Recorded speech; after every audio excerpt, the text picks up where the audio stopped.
From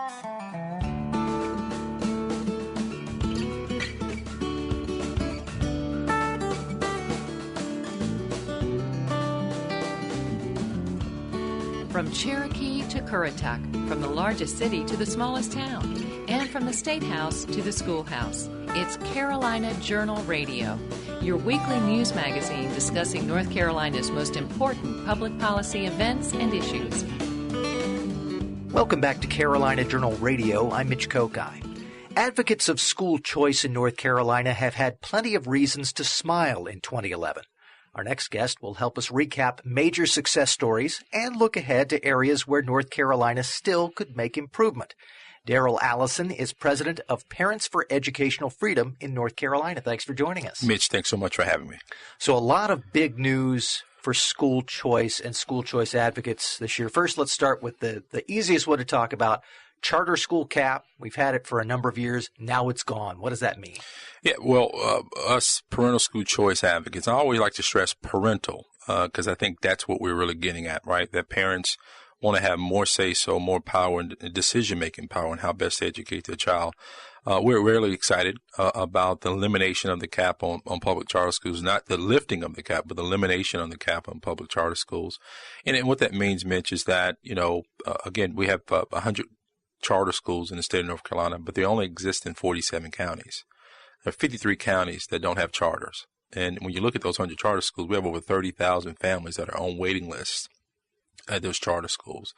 And another point that I always like to make, that the urgency of now was upon us this session because we, for the first time in history, had reached the 100 cap on charters. And so there was nothing that we can do but eliminate the cap on charters so that we can meet this demand. And it's not going to be overnight, right? We have 30,000 families on waiting lists. There's process and procedures in place. We probably won't see that demand being met adequately until another 4 or 5 years or so.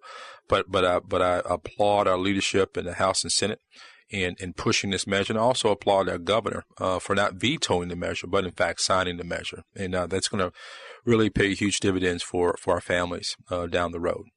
Most people probably are familiar with the term charter schools, but for those who haven't really studied this issue, what is it about charter schools that makes them something we should pursue? Yeah. At the very fundamental level, when you really get down to the essentials, public charter schools are public schools, but less red tape, less bureaucracy, more of a communal type arrangement, meaning not all is derived from the State Board of Education and the local education entities as our traditional public school, that they have to hear by the rules and regulations of our State Board of Education, but at the very local level, the local board of that public charter school dictates, according to the charter, what this school is about, the curriculum, and there's accountability from that charter school to the State Board of Education, as opposed to our traditional schools where, they have to be accountable to the State Board of Education, but they also to the local school board. They have to, adhere to the rules and regulations there. And so it provides some regulation, some flexibility in terms of leadership. You have business leaders, folks who are not necessarily from the education establishment, if you will. That's part of the leadership for that local school, and also for the principal and teachers. With public charter schools, if I'm in urban North Carolina, and we've taken assessment of the community there, and we know that Latinos, African Americans, or those families on the lower ends of the socioeconomic level are 2 and 3 grades behind. We know that we're going to need to spend more time in the classroom. So where traditional schools may be at 6 hours in the course of a day, perhaps this charter school can adopt a model where it's 8 or 9 hours in the course of the day. And because we all know that if the students there in that community are 2 and 3 grades behind, I praise God for public extracurricular activities and sports and things of that nature. But we all know that we're going to need to make sure that there's more time in that classroom. The charter schools allow for that.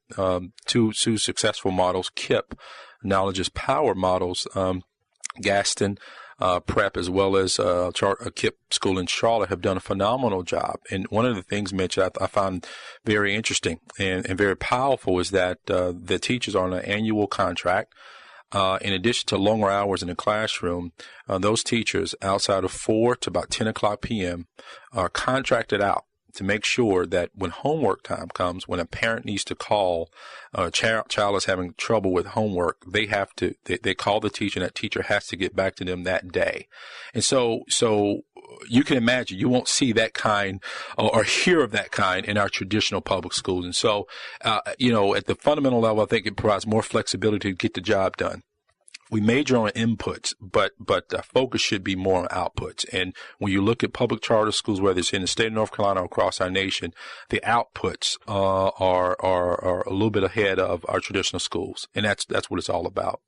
Darrell Allison is president of Parents for Educational Freedom in North Carolina. If you'd like to hear what he has to say again, you can listen to the weekly Carolina Journal Radio podcast, available at carolinajournalradio.com. There were also some changes in charter school oversight, and perhaps we'll have you back in the future to talk about how those are going. But I'd like to switch gears a little bit to another school choice issue that was important this time around, and that is new tax credits for the education of children with special needs. What does that mean for families? That's huge for families. We have, when you look at the traditional public school system in North Carolina, we have 200,000 of the million-plus students that are deemed children with disabilities. And thanks to the leadership of Paul Skip Stanton, Majority Leader of the House, who's been at this for a number of years, I commend him, as well as bipartisan support. About 65% of Democrats supported the measure as well. We were able to pass the first historic measure in terms of private education in North Carolina. It's the first of its kind. And we became the 8th state in the nation to pass a measure, tax credits with children with special needs. And essentially, Mitch, what it is for those families that are in the traditional public school system where no fault of the system, the type of education that's been assigned to that child is not working for them. That family will be allowed to take a non-refundable tax credit up to $6,000 in expenditures for that child's education, and that includes the opportunity for private education.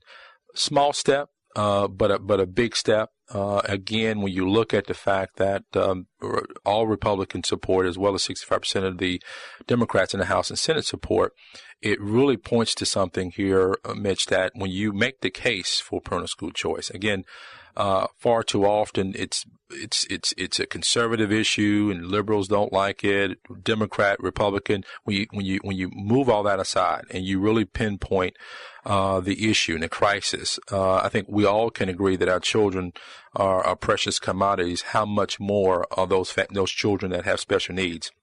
And what we saw, Democrat, Republican leadership say, hey, in this situation, we need to make an exception for these families. And so I think it lays a good foundation, again, from those issues where we see a crisis, where we know that the traditional public school system is not working for a certain segment of children. Let's look at what else we can provide those families. And so I will tell you, Mitch, that there's some things we want to see better with this tax credit measure, and we'll be working toward that. But we're ecstatic about where we are, not only with our charter schools, but also with this measure with the tax credit for children with disabilities. Darrell Allison is president of Parents for Educational Freedom in North Carolina. Thanks for joining us.